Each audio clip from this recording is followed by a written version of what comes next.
lagi teman-teman. Sekarang kita akan bahas tentang tujuan ya. Tentang apa? Tentang tujuan hukum pidana ya. Tujuan hukum pidana ini cukup banyak ya bahasannya. Alhamdulillah bahasannya cukup banyak. Jadi saya akan cepat di sini ya. Yang pertama, tujuan hukum pidana sebagai apa? Sebagai ilmu hukum ya. Tujuan hukum pidana sebagai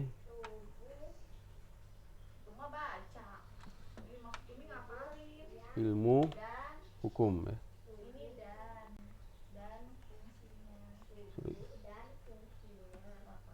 Jadi sebagai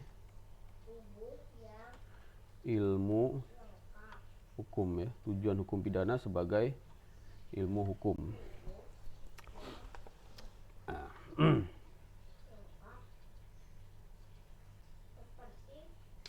Nah, seperti kita ketahui ya bahwa hukum pidana itu ya adalah perbuatan yang dapat dihukum ya. Jadi hukum pidana ya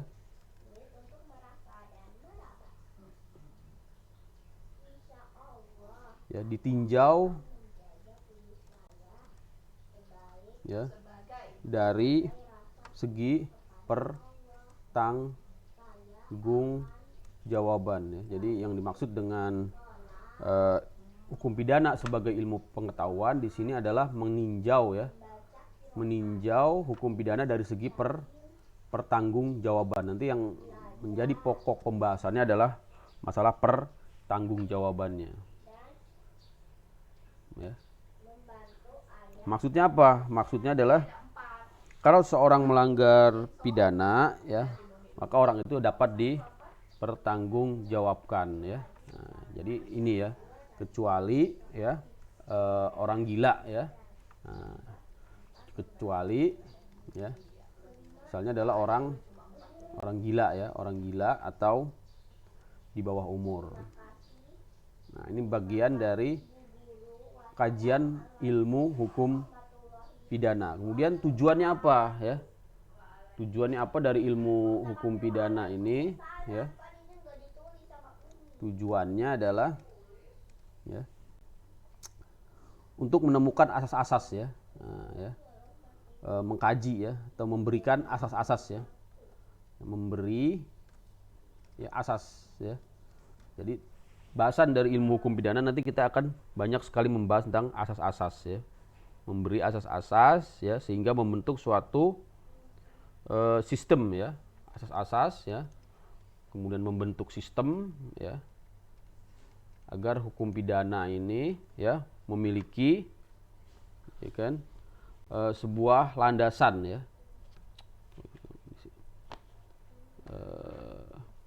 Agar hukum pidana ini memiliki suatu landasan atau yang disebut dengan dogmatis yuridis ya, memberikan dogmatis yuridis terhadap hukum pidana ya, terhadap hukum pidana ya. Nah, itu ya guys, yang dimaksud dengan ilmu hukum pidana ya. Nah, kemudian bagaimana kaitannya ya atau penjelasan terkait dengan hukum pidana itu sebagai ilmu pengetahuan sosial ya. Jadi ilmu hukum pidana juga ya berdasarkan kajian ilmu sosial ya, maka dia apa yang diselidikinya ya sebagai ilmu sosial ya. Maka di sini kita lihat ya menyelidiki tentang sebab-sebab ya sebagai ilmu sosial. Jadi dia mengkaji tentang sebab-sebab ya, sebab-sebab suatu kejahatan ya, sebab-sebab suatu kejahatan dan ya, cara untuk memberantasnya ya. Cara untuk memberantas memberantas kejahatan ya. Nah, untuk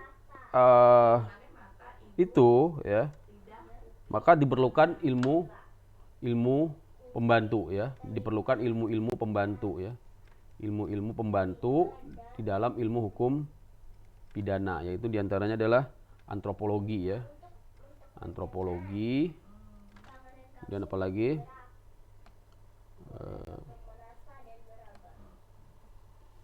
kemudian juga filsafat tentunya ya, ilmu filsafat juga diperlukan, kemudian ilmu etika ya,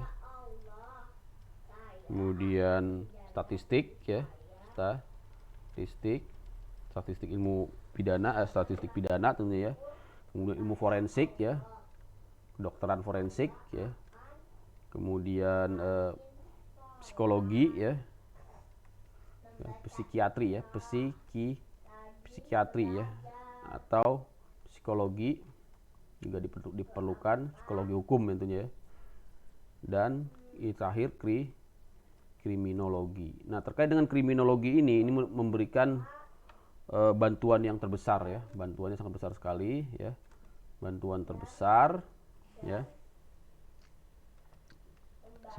bantuan terbesar ya. Apa yang dimaksud dengan kriminologi ini? Yaitu suatu ilmu ya yang membahas apa dan sebab suatu kejahatan. Jadi tadi ya, dari secara sosial, secara ilmu sosial, maka ilmu hukum pidana ini ya dapat dikatakan sebagai ilmu kriminologi sebenarnya ya, karena tujuannya sama ya, objek kajiannya sama, yaitu mencari apa-apa ya, dan mencari tentang apa dan sebab dari kejahatan, apa dan sebab kejahatan, dan cara memberantas. Jadi secara ilmu sosial ya, tidak lain adalah ilmu kriminologi ya, saya kira itu ya. Kemudian terakhir, oke, warnanya aja deh ya. Macam-macam kriminologi ya, jadi masih mengenai kriminologi ya, macam-macamnya ya, macam-macam atau pembagian ya, pembagian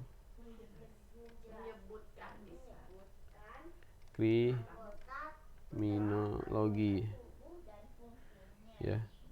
Jadi pertama adalah antropologi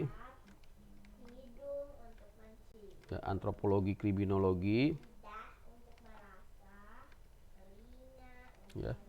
Antropologi kriminologi adalah mencari sebab-sebab kejahatan dalam diri penjahat ya. Nah, untuk mencari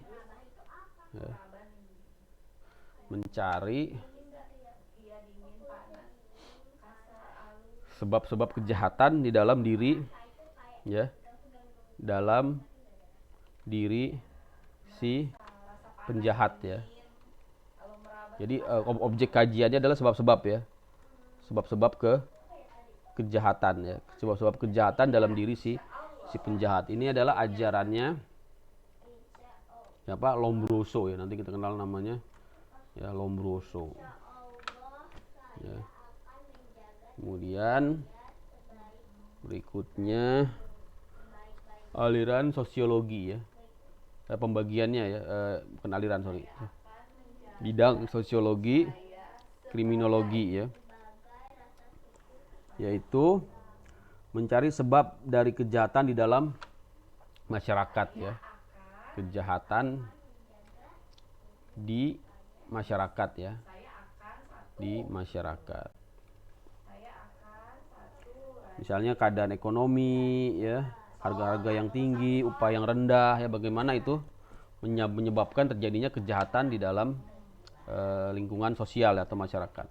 Kemudian politik ya, ini penting sekali ya, politik kriminologi ya. Jadi bagaimana cara memberantas ya, ini caranya ya, cara memberantas ya,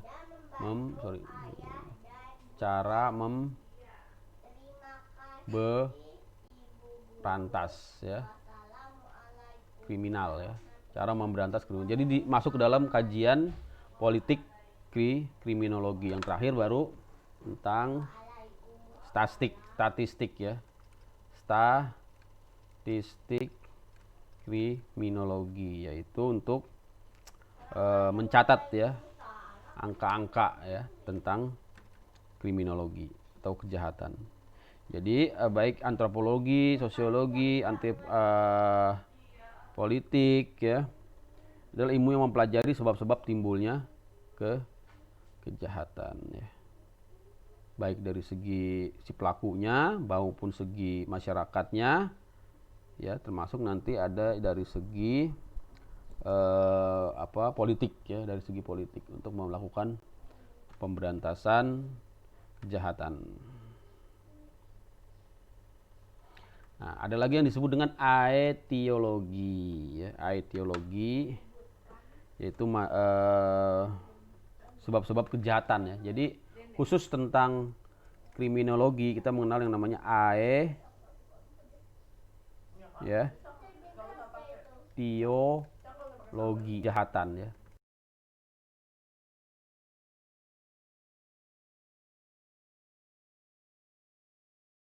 Sebab-sebab kejahatan ya.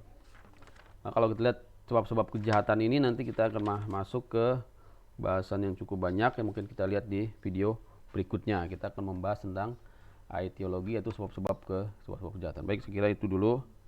Terima kasih. Assalamualaikum warahmatullahi wabarakatuh.